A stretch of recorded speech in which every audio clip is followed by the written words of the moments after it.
আলহামদুলিল্লাহ, আমরা অত্যন্ত গুরুত্বপূর্ণ দিনগুলো অতিবাহিত করতেছি।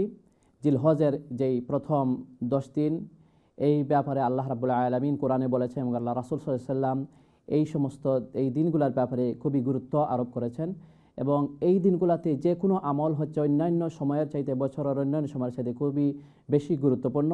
আমরা এই দিনগুলোতে বেশি বেশি করে তাকবীর পড়ার চেষ্টা করব। আমরা পড়ব আল্লাহু আকবার, আল্লাহু আকবার, লা ইলাহা ইল্লাল্লাহু, আল্লাহু আকবার, আল্লাহু আকবার, ওয়ালিল্লাহিল হামদ।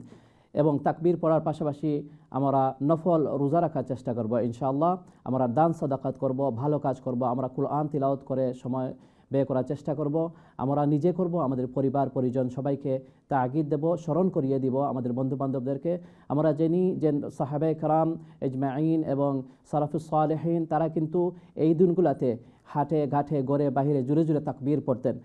এবং আমরা বিশেষ করে আইয়ামে তাশরিকের যেই দিনগুলো রয়েছে, 9th of জিলহজ্জা ফজরের পর থেকে 13th of জিলহজ্জা আসরের সালাতের পর পর্যন্ত আমরা এই তাকবীরগুলো প্রতিটি নামাজের পর আমরা তাকবীর পড়ব। আল্লাহু আকবার, আল্লাহু আকবার, লা ইলাহা ইল্লাল্লাহু, আল্লাহু আকবার, আল্লাহু আকবার, ওয়ালিল্লাহিল হামদ। আল্লাহ রাব্বুল আলামিন আমাদেরকে তৌফিক দান করুন এই দিনগুলোকে ভালো কাজ করার, ভালো কাজে ব্যয় করার তৌফিক দান করুন। আমিন।